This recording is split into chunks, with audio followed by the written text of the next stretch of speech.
जिन दो चेहरों पर जिंदगी की मुस्कान बिखर रही थी, किसे मालूम था उसकी जिंदगी पल भर में यूं रेत की दीवार की तरह बिखर जाएगी। कहते हैं पति पत्नी का रिश्ता बहुत अनमोल होता है, लेकिन जब इस अनमोल रिश्ते में दरार पड़ जाए और पति अपनी ही पत्नी की मामूली बातों पर हत्या कर दे तो इसे आप क्या कहेंगे। नमस्कार, मैं हूं सोनल। आज बात करेंगे नागपुर के एक ऐसे सन की पति की जिसने अपनी पत्नी का इसलिए कत्ल कर डाला कि उसकी पत्नी को औलाद नहीं हो रही थी। मामला है कलमना पुलिस स्टेशन के अंतर्गत आने वाले रामभूमि सोसाइटी विजयनगर का। आरोपी पति का नाम बाबूलाल वर्मा है, जो नशे का आदी था। आए दिन बाबूलाल नशे में धुत होकर पत्नी सबीरा से विवाद करता था और पत्नी को औलाद न होने के कारण पत्नी से मारपीट करता था। कल रात बाबूलाल घर पहुंचा और पत्नी से फिर से विवाद करने लगा और घर का दरवाजा बंद कर पत्नी को मौत के घाट उतार दिया। मामले की जानकारी तत्काल कलमना पुलिस को दी गई। कलमना पुलिस ने सबीरा के शव को पोस्टमार्टम के लिए सरकारी अस्पताल में भेजा है। मामले की जांच कलमना पुलिस कर रही है।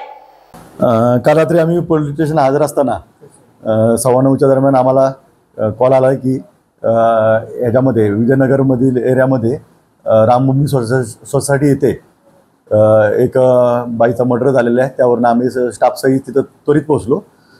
तिथं गेल्यानंतर आम्हाला दिसून आलं की आतनं दरवाजा बंद आहे। तिथं त्या बाईचा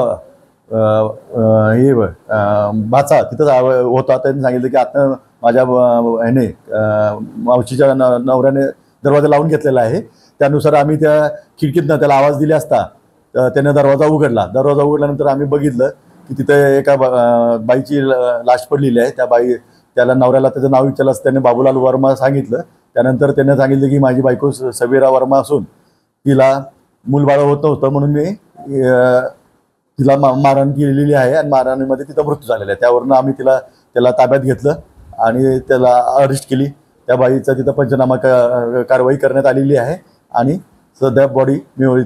हा तो हमाली काम करायचा आणि माथाडी कामगार होता। तो दारू पिण्याच्या सवयीचा होता आणि कसं आहे की तो त्याच्या बाईचा चरित्रावर थोडाफार संशय घ्यायचा। थोडं त्याला दारूचं जास्त व्यसन असल्यामुळे आणि बाईला मूलबाळ होत असल्यामुळे तो जास्त बाईचा त्रास करत होता। पण आतापर्यंत आपल्याकडे कंप्लेंट आली नव्हती। त्यांची नातेवाईक त्यांना नेहमी समजवत होते।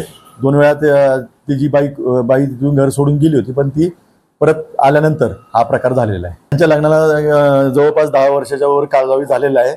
तर मूलबाळ होत नव्हतं, याच्यावरनं यांची भरपूर वेळा भांडणं झालेली आहेत। परंतु ती बाई आतापर्यंत कधी आपल्या पोलीस स्टेशनला आली नव्हती किंवा तिने आपल्याला माहिती दिली नाही। ॲक्च्युली छत्तीसगडचे आहे आणि ते आता इथं प्रॉपर त्यांनी ते घर घेतलं होतं आणि तिथं स्थायिक होते।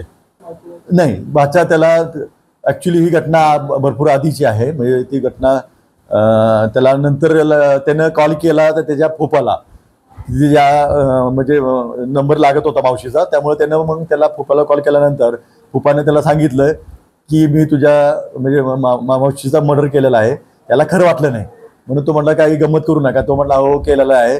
मग ह्याला जरा थोडा संशय आला म्हणून तो तिथं आला असता त्याला ह्या गोष्टी त्याने तिथं तिथल्या लोकांना पण सांगितलं बघून घ्या म्हणून। आणि नंतर मग असा प्रकार आपल्याला उघडकीस झाला। त्याच्यामध्ये 2015 साली त्याच्यावर एक ड्रंक अँड ड्राईव्हची केस होती। त्या व्यतिरिक्त त्याच्यावर कुठलाही रेकॉर्ड नाही। त्याला लाकडी दांडक्याने मारहाण केलेली आहे आणि आपण स्पॉटवर फॉरेन्सिकची टीम म्हणून बोलवली होती, आयकारची टीम बोलवली होती।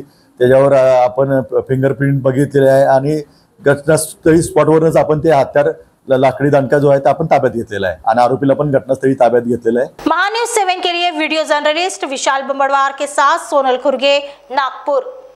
Integrity super specialist hospital and research institute of Nagpur अब नागपुर में अत्याधुनिक सुविधाओं के साथ ICU, modular operation theatre, maternity surgery and laparoscopy surgery, orthopaedic and joint replacement, dialysis unit, pathology and pharmacy. Our address: Vinoba Nagar, Kharbi Ring Road, Nagpur. Our contact: 8668792352 9801980100.